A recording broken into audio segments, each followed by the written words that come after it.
Assalamualaikum warahmatullahi wabarakatuh. Shalom, Om Swastiastu, Namo Buddhaya, Salam Kebajikan.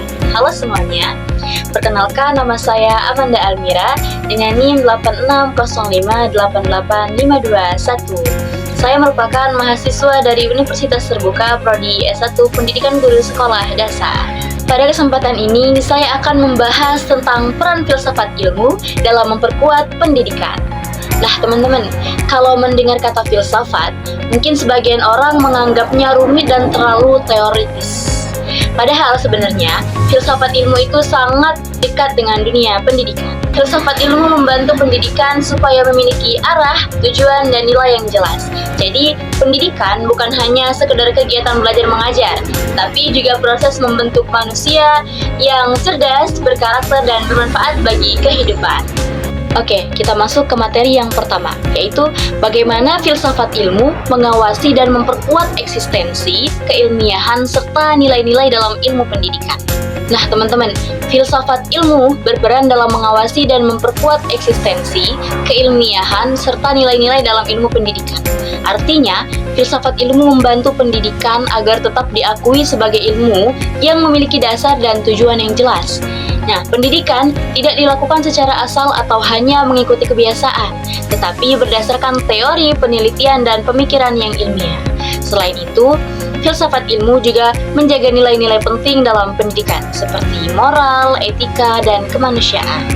Jadi, pendidikan bukan hanya membuat peserta didik pintar secara akademik, tetapi juga membentuk sikap dan karakter yang baik.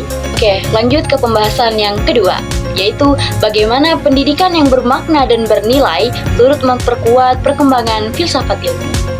Nah teman-teman, pendidikan yang bermakna juga ikut memperkuat perkembangan filsafat ilmu. Karena dunia pendidikan selalu berkembang dan menghadapi tantangan baru, seperti perkembangan teknologi, perubahan sosial, dan kebutuhan peserta didik yang semakin beragam.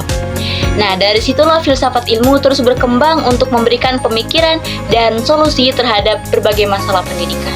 Contoh nyatanya dapat kita lihat pada penggunaan teknologi dalam pembelajaran. Saat ini banyak peserta didik yang lebih tertarik bermain gadget dibanding fokus belajar. Jika tidak digunakan dengan bijak, teknologi bisa membuat peserta didik menjadi kurang disiplin dan kurang peduli terhadap lingkungan sekitar. Nah, melalui filsafat ilmu, masalah ini dapat dianalisis dari sisi nilai dan tujuan pendidikan.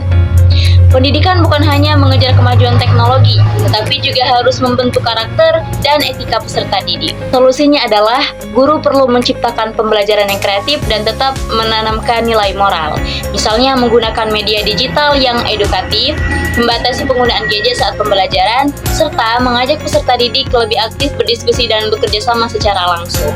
Nah, dari contoh tersebut terlihat bahwa pendidikan yang terus berkembang akan mendorong filsafat ilmu untuk terus memberikan pemikiran dan solusi yang sesuai dengan kebutuhan zaman.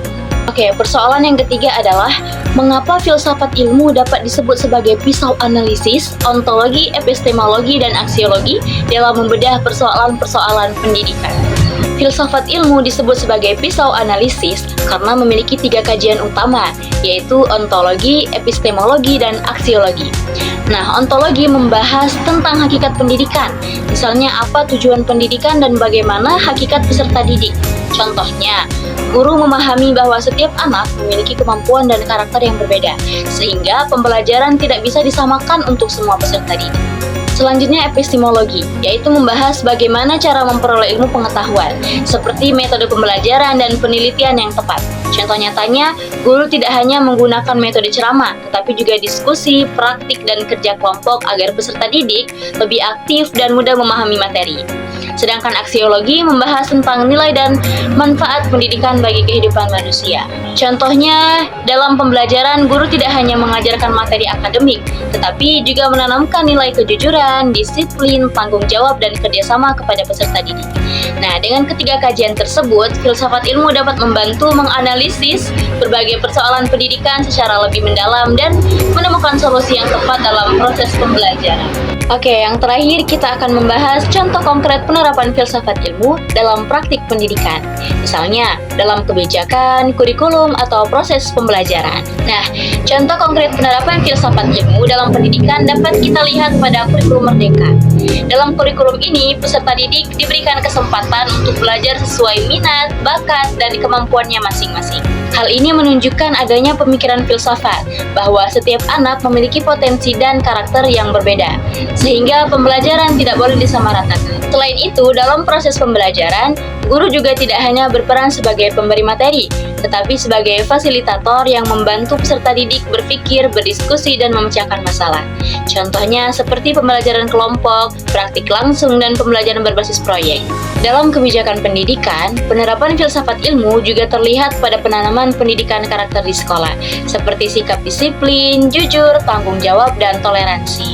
Nah, hal ini menunjukkan bahwa pendidikan bukan hanya mengejar nilai akademik, tetapi juga membentuk karakter dan moral peserta didik. Jadi dapat disimpulkan bahwa filsafat ilmu memiliki peran yang sangat penting dalam pendidikan. Filsafat ilmu membantu pendidikan agar tetap memiliki dasar yang ilmiah, nilai yang baik, dan mampu mengikuti perkembangan zaman.